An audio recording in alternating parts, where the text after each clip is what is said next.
স্বাগত জানাচ্ছি ছবির কথায়।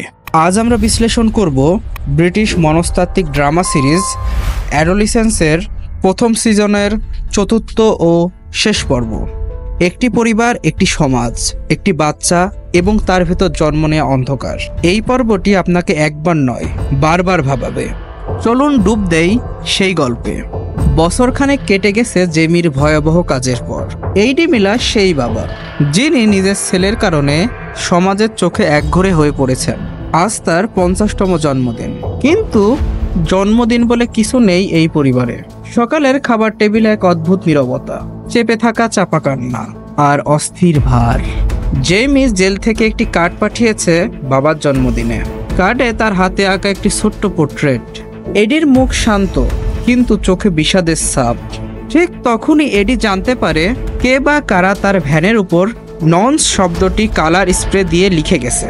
পরিবার তখন সামান্য স্বাভাবিকতায় ফেরার চেষ্টা করছে। ঠিক তখনই আসে একটা চপেটঘাত। ননস মূলত একটি কুরুচিপূর্ণ গালি, যা যৌন অপরাধীর প্রতি ইংল্যান্ডে ব্যবহৃত হয়। এডি তাদের প্রতিবেশীদের কাছে জানতে চায়, কিন্তু তারা হয়তো জানে না বা জানাতে চায় না। এডি সাবান পানি দিয়ে লেখাটি মুছে ফেলার চেষ্টা করে, কিন্তু তাতে কোনো লাভ হয় না। ঠিক সেই মুহূর্তে দুইজন সাইকেল আরোহিত ছেলে, তারা প্রায় জেইমির সমবয়সী, তারা জেইমির বাবা এডিকে দেখে ননস বলে খেপাতে থাকে। প্রচণ্ড ক্ষিপ্ত হয়ে এডি মিলারের বুঝতে আর বাকি থাকে না কারা তার ভ্যানে এই কাজটি করেছে। মিলার পরিবার হার্ডওয়্যার স্টোরে যায় স্প্রে কিনতে। সেখানে এক কর্মচারী এডির সঙ্গে কথা বলে এবং তিনি বলে, তোমার ছেলে যা করেছে তা ঠিক করেছে, এতে জেইমির কোনো দোষ নেই এবং এটি করা দরকার ছিল। এই মুহূর্তটা এডিকে ভীষণভাবে চমকে দেয়, কারণ কেউ কেউ জেমির কাজকে বিচার বলে মনে করছে। এডি বোঝে ছেলের কাজ অমার্জনীয়, কিন্তু সমাজ যে বিভক্ত হয়ে পড়েছে, কেউ পক্ষে বা বিপক্ষে, সেটাও অস্বীকার করতে পারছে না। হার্ডওয়্যার স্টোরে থাকা লোকজনদের এডি এড়িয়ে চলতে থাকে, কারণ সব জায়গায় তাদের আলোচনা সমালোচনা চলতে থাকে এবং বিষয়টিতে এডি খুবই বিব্রত। স্টোর থেকে পেইন্ট নিয়ে এডি তার ভ্যানের কাছে আসলে এডি দেখতে পায় তার স্ত্রী একটি গাছ কিনেছেন। এডি আশেপাশে লোকজন দেখে সেখান থেকে দ্রুত বের হয়ে যেতে চান, কিন্তু হঠাৎই সেখানে এক বিশাল ক্লাইম্যাক্স শুরু হয়ে যায়। এডি দেখতে পায় তাকে খেপানো সেই দুটি ছেলে, যারা কিনা তাদেরকে পিছু করছে। এডি মিলার প্রচণ্ড রেগে যায় এবং একজনকে প্রচণ্ড মারতে থাকে। পরে তাদেরকে ভয় দেখায় এবং তার পরিবারকে কিছু করতে মানা করে। সে এই বলে যে, তোমরা আমার পরিবার থেকে দূরে থাকো, না হলে এর পরিণাম ভালো হবে না। প্রচণ্ড উত্তেজিত হয়ে এডি পেইন্টের কোটা নিয়ে তার ভ্যানে লেখা ননস লেখাটির উপর ছুঁড়ে মারে। এ যেন পরিবারটির সাথে ঘটে গেল এক বিশাল ট্র্যাজেডি। ঘটনাগুলো দেখে স্টোরের সামনে শোরগোল শুরু হতে থাকে। এডি রাগান্বিত হয়ে সেখান থেকে ভ্যান নিয়ে বেরিয়ে পড়ে। ফেরার পথে জেইমি ফোন করে এবং তার বাবাকে জন্মদিনের শুভেচ্ছা জানায়। বাবা, মা ও বোনের সাথে অনেক আবেগঘন কথা সে বলে। এক পর্যায়ে সে জানায় সে আর তার ভেতর ওই অপরাধ বোধ নিয়ে পালাতে চায় না, সে আদালতে স্বীকারোক্তি দিতে চায়। এই কথা শোনার পর তার পরিবারের সবাই হতবাক হয়ে পড়ে। আসলে তারা জানতো, কিন্তু জেইমি যে হাল ছেড়ে দেবে সেটা কেউই আশা করেনি।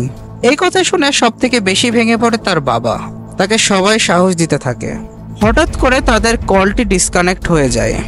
এমান্ডা কাঁদে, লিসাও হঠাৎ নিশ্চুপ হয়ে যায়। এডি স্তব্ধ।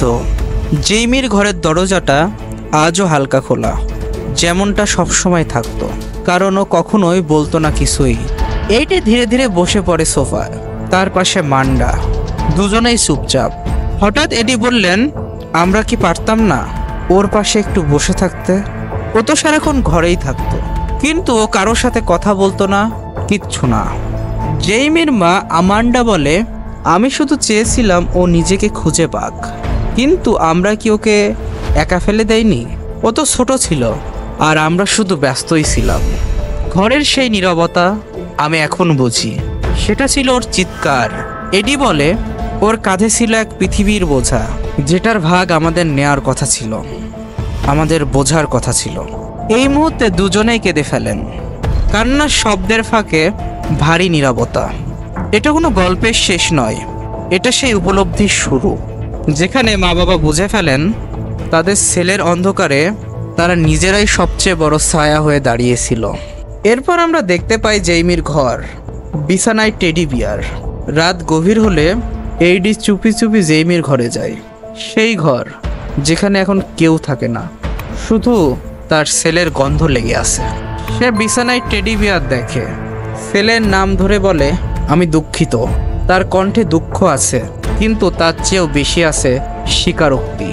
এটা কি ক্ষমা নাকি আত্মসমর্পণ? প্রিয় দর্শক, আমরা অ্যাডোলেসেন্সের শেষ পর্যায়ে। আমাদের বিশ্লেষণ করা কিছু বার্তা ও সামাজিক বাস্তবতা। অ্যাডোলেসেন্সের শেষ এই পর্বটি আসলে একটি আয়না।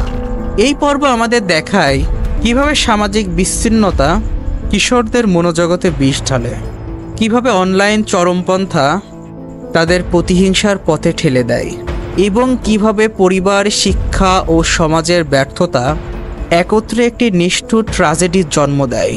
অ্যাডোলেসেন্সের সমাপ্তি আমাদের মনে প্রশ্ন জাগায়, একটা কিশোর কিভাবে অপরাধী হয়ে ওঠে, আর আমরা কিভাবেই তাকে রক্ষা করতে পারি। আজকের ভিডিও এখানেই শেষ করছি।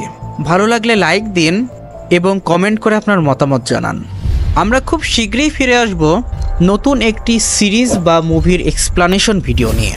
ততদিন আমাদের সাথেই থাকুন এবং সাবস্ক্রাইব করে দেখতে থাকুন ছবির কথা। ধন্যবাদ।